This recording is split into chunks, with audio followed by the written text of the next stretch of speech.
Hey guys, Troy here, back with another video today. If you can tell by the title of the video, yes, I have sold a lot of my basketball cards. Not my entire collection, but I kind of wanted to share with you guys today why I decided to do that. And just to be clear, I didn't sell every single card. I still have some left, and the point of this video is not saying, oh, get out of the basketball market, or I don't believe in basketball cards, or even only buy soccer. I believe in the soccer card market. I think that's a great opportunity, but I also believe in the basketball card market. But I felt at this exact moment in time, selling the cards I did was the right decision, and I kind of just wanted to share with you guys my thinking and why I did what I did.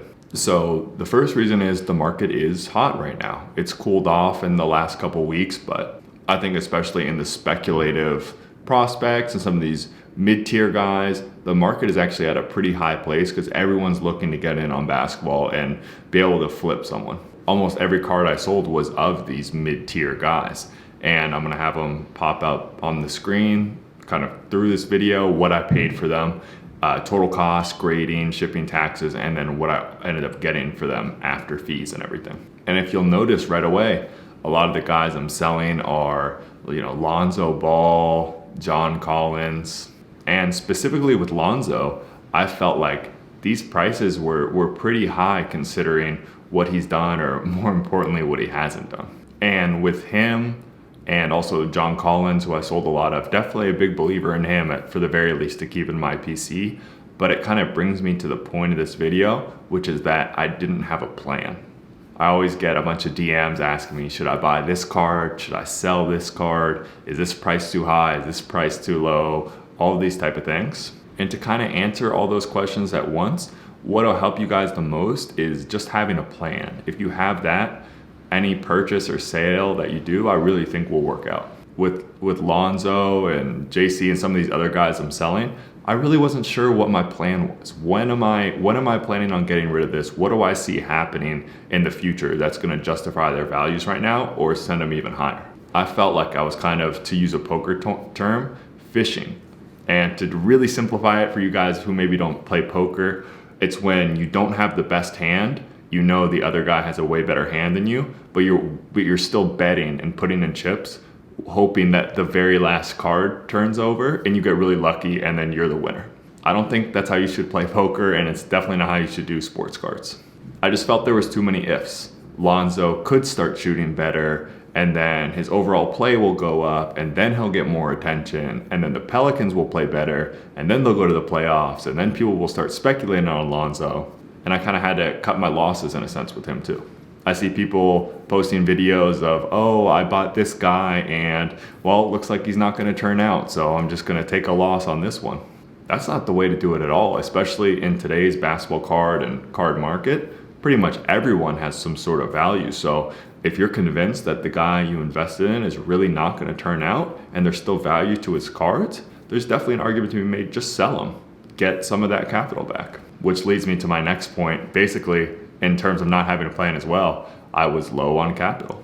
I have PSA submissions out, buying soccer cards. I'm trying to get into some other specific things. And when you're doing all that stuff, guys, no matter what your budget is, even if your budget is $100 all the way up to $100K, which, to be clear, is not my budget, but you have to really plan ahead. If you're planning on, like me, I was gonna pour a lot of money into soccer cards, I wasn't gonna have much to maneuver out with basketball. And that unfortunately put me in a situation where maybe there's one or two cards in here that I wouldn't have wanted to move if I had still a bunch of capital for me to invest in different things. I spent, a good amount of time talking bad about Lonzo. I think he's a great player, but it was time to get out. But with JC, with John Collins, I kind of wish I could maybe keep some of those cards, because maybe if it's not this year, his contract negotiations and stuff coming up, he could find himself on a new team where he has a big role. Maybe I'd want to hold some of those. But I really did feel with him and the prices I was getting for some of these other guys who I'm not even sure will be relevant last year, I just had to kind of take the profit and consolidate, hopefully, into some lower pop, nicer cards that I believe in going forward, even just for this season. One thing I've definitely learned is even if you do, let's say you do really believe in a certain card, I mean, yes, definitely there's an argument to be made to hold it, but when I hear guys like, Sasha T, card collectors, some of these people who really are doing it in the hobby, It's just like any investment.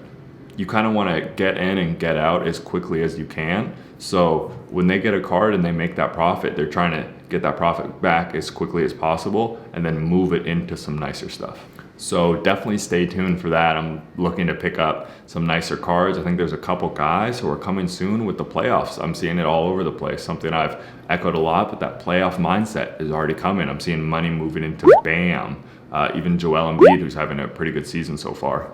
I think Giannis is another good pick. He's playing really well. If you watch that Nets game, I mean, they didn't win, but Giannis is just as good as ever. So definitely stay tuned for those picks, but let me know what you think down below. I tried my best to be really transparent in this video. All the prices should have been coming out throughout, because I like to have, short, informative videos where I'm really giving you guys picks and stuff like that. But I also think it's useful to kind of share my journey and update you on exactly what I'm doing, because that'll hopefully inform you and help you to think about what you should be doing with your collection.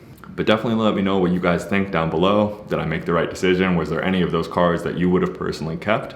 And make sure to like and subscribe as well. We're gonna keep the videos coming. Thanks again.